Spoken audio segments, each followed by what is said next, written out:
करुणा बौद्धिक संस्था व यमुनाई मानव कल्याण संस्थेच्या संयुक्त विद्यमाने करुणा बौद्धिक संस्थापक अध्यक्ष सुनील जैन यांच्या वाढदिवसानिमित्त त्यांना दप्तर वाटप याबाबत वृत्त असे की आज दिनांक 30/6/2025 रोजी करुणा बौद्धिक संस्थेचे अध्यक्ष सुनील जैन यांचा संस्थापक अध्यक्ष सुनील जैन यांचा वाढदिवस असल्याने त्यांच्या वाढदिवसानिमित्त दरवर्षीप्रमाणे या ठिकाणी धुळे शहरातील दुधोडिया हायस्कूल या ठिकाणी विद्यार्थ्यांना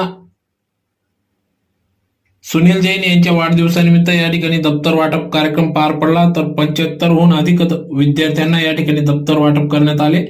तर कार्यक्रमाप्रसंगी या ठिकाणी करुणा बौद्धिक संस्थेचे अध्यक्ष सुनील जैन, यमुनाई मानव कल्याण संस्थेचे संस्थापक अध्यक्ष प्राचार्य बीपी महाजन, दुधोडिया संस्थेचे संस्थापक अध्यक्ष कांतीलालजी चोरडिया, विजयजी दुग्गड, रमेश बोथरा, प्राध्यापक अनिल बोरसे, कुंवर सर, मुख्याध्यापक आर.बी. जैन, प्राचार्य जे.डी. कांगणे, शिक्षक जी.एम. सोनवणे, के.आर. जाधव, सौ एस.एम. सोनवणे, ए राजपूत, एस.पी. खोंडे, डी.के. जगताप, सागर खोंडे आदी सर्वच पदाधिकारी, त्याचबरोबर शिक्षक, शिक्षकेतर कर्मचारी, विद्यार्थी या ठिकाणी मोठ्या संख्येने उपस्थित होते। तर कार्यक्रमाच्या सुरुवातीला या ठिकाणी दीप प्रज्वलन करून माता सरस्वती पूजन करून कार्यक्रमास सुरुवात झाली।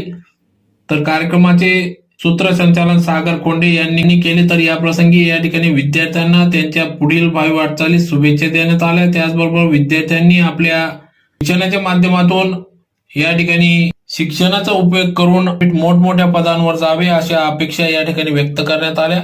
तर करुणा बौद्धिक संस्थेचे अध्यक्ष संस्थापक अध्यक्ष सुनील जैन यांच्या अभिष्ट चिंतन वाढदिवसानिमित्त या ठिकाणी सर्व मान्यवर शिक्षक, शिक्षकेतर कर्मचारी, विद्यार्थ्यांच्या वतीने त्यांना त्यांच्या पुढील भावी वाटचालीस शुभेच्छा देण्यात आल्या। या ठिकाणी प्रमुख अतिथी म्हणून आलेले कुंवर सर, तुम्हाला नेहमी सहानुभूतीने मदतीसाठी येणारे विजयजी दुग्गड, रमेशजी बोथरा आणि तुमच्यावर माझ्या जेवढं माझ्यापेक्षाही जास्त म्हटलं चालेल कागणे सर हे लक्ष ठेवणारे ते सर्व अतिथी आणि सर्व शिक्षक बंधू भगिनी, शैक्षणिक वर्ष 2025-26 सुरू झालं आणि त्या माध्यमाने शाळेची तयारी सुरू झालेली। सन्माननीय मंच यांना मी सांगू इच्छितो की या ठिकाणी जे विद्यार्थी आहेत ते 90%च्या पुढे हे आदिवासी परिवारातील असून त्यांना म्हणजे राहण्यासाठी घर नाही, पोटभर अन्न नाही आणि अंगभर वस्त्र नाही। याआधी देखील दात्यांच्या मार्फत आम्हाला गणवेश प्राप्त झाले। उद्या